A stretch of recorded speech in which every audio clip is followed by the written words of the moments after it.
แมวเหมียวแมวเหมียวสมาชิกเก่าต้อนรับน้องๆกล้วยทั้งสี่กลับมาแล้วลูกกล้วยทั้งสี่เมื่อก่อนเขาอยู่ที่บ้านนี่ลูก พี่เจดีรับน้องเดี๋ยวลูกเมื่อก่อนเขาอยู่ที่นี่แล้วลูกตอนนี้เขาไปอยู่บ้านพี่นันทยันต้องย้ายน้องกล้วยกลับมาวัดแล้วลูกอยู่ในนี้เนอะหลวงปู่จัดให้ใหม่นะโตแล้วใครที่จำได้น้องกล้วยมีกล้วยอะไรบ้างเอ่ยเปิดประตูดูหน่อยเกิดตะกร้าดูหน่อยกล้วยอะไรบ้างเอ่ยกล้วยแขกกล้วยหอมกล้วยไข่กล้วยปิ้ง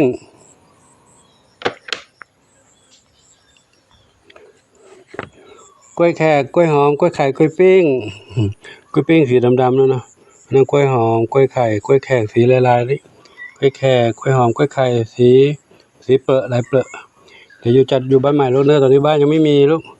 บ้านยังไม่มีเลยยังทำไม่เสร็จเลยต้องอยู่ในกรงไปก่อนเนาะหลวงปู่จัดให้อยู่ในกรงใหม่ลูกนะพี่อะไรเด้อพี่อะไรพี่แม่เจ๊พี่กุลอยู่นี่นะพี่กุลหลบหน่อยลูกปู่จะน้องอยู่ในบ้านนี้ลูกเนอะขอทางหน่อยค่ะพี่กุลขอทางหน่อยค่ะอะไรลูกให้น้องอยู่นี่ลูกนะกล้วยแขกกล้วยไข่กล้วยหอมกล้วยปิ้งอยู่นี่กันลูกเนอะบ้านตรงนี้เนาะมีพี่กุลมาอยู่ด้วยนะอยู่ด้วยกันนะมาเดินเที่ยวเยี่ยมน้องเนาะแบบนี้ลูกนะอยู่ดีมีสุขลูกเนอะเดี๋ยวปูอาหารกับน้ำมาไว้กินลูกนะกองแคบหน่อยลูกนะอดทนหน่อยลูกเนอะคงอีกวันสองวันคงจะเสร็จนะบ้านเนาะนี่ใครเท้าเล็กใครได้อยู่ตรงนี้นะนี่เพื่อนมาใหม่อยู่นี่เยอะแยะเลยนี่เพื่อนใหม่อยู่นี่นะอดทนหน่อยลูกอดทนหน่อยนะเหมียวใหญ่ๆทั้งนั้นเลยเป็นหนุ่มเป็นสาวใหญ่ทั้งนั้นเนาะใหญ่ทั้งนั้นเลยก็ต้องอยู่ตรงนี้ไปก่อนลูกนะเดี๋ยวบ้านเสร็จแล้วเข้าไปอยู่บ้านกว้างๆลูกบ้านกว้างๆนะตอนนี้อยู่นี่ไปก่อนเนาะน้องเล็กน้องเด็กน้องแดงน้องเล็กเด็กแดงอยู่ด้วยกันตอนนี้น้องกล้วยก็มาแล้วยังมีอยู่ที่นั่นอีก10 กว่าเหมียวนะยังมาไม่ครบบอกให้หน่อยว่าเลี้ยงไว้ได้ไหมบอกไม่เลี้ยงแล้วตรงนั้นละโอนะอะไรบ้านน้องเหมียวนั้นจะทำเป็นอะไรสถานที่เป็นอาคารทำไม้แปลสภาพไม้เหมียวมานี่แล้วก็มาอยู่ที่วัดหมดเลยตัวนั้นออกไปนอกกันนั่นไปข้างนอกทำไมลูกหนีออกไปยังไงไม่รู้เขามีช่องออกได้ยังไงมั้งตัวจังหวะที่ให้น้ำให้อาหารแบบนี้หนีไปเอาหมกยังไม่เข้ามาไม่ได้เขาไม่ยอมให้จับอยู่บ้านใหม่ลูกนะเดี๋ยวรอนี้กันนะลูกนะอดทนหน่อยนะลูกนะอดทนหน่อยลูกนะ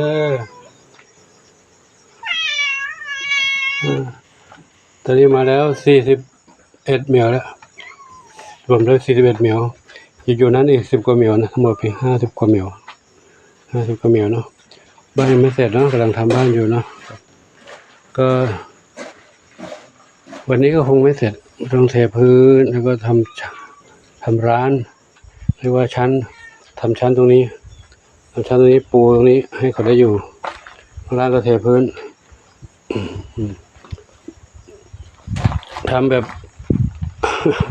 รวดเร็วให้อยู่ได้ก่อนนะถ้าจะอยู่ได้แล้วก็มีปัญหาเลยตรงนี้จะทำปูพื้นข้างบนนี้อีกชั้นหนึ่งแล้วถ้ามีนั่นก็ทำขึ้นอีกชั้นให้เขาได้นอนข้างบนได้แล้วก็กางมุ้ง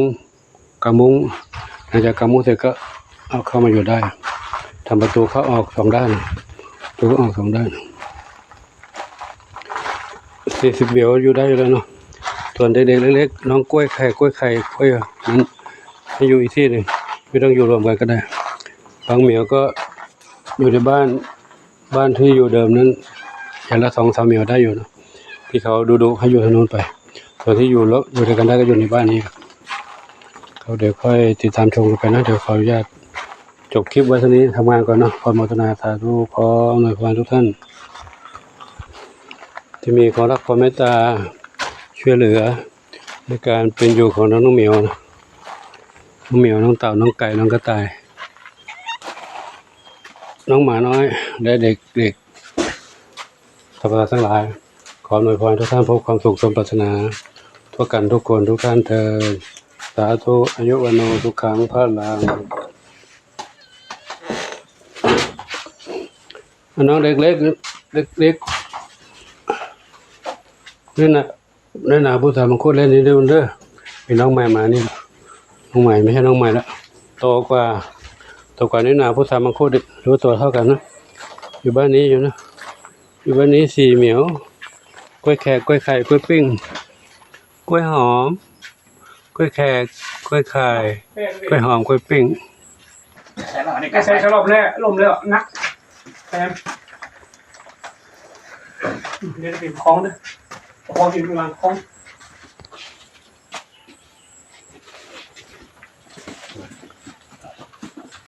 กล้วยแขกกล้วยไข่กล้วยไข่กล้วยหอมกล้วยปิ้งกล้วยแขกกล้วยปิ้งกล้วยไข่กล้วยหอมที่บ้านนี้ลูกเนอะกินอาหารแล้วนะปูอาหารให้แล้วปูอาหารให้นั่นนะ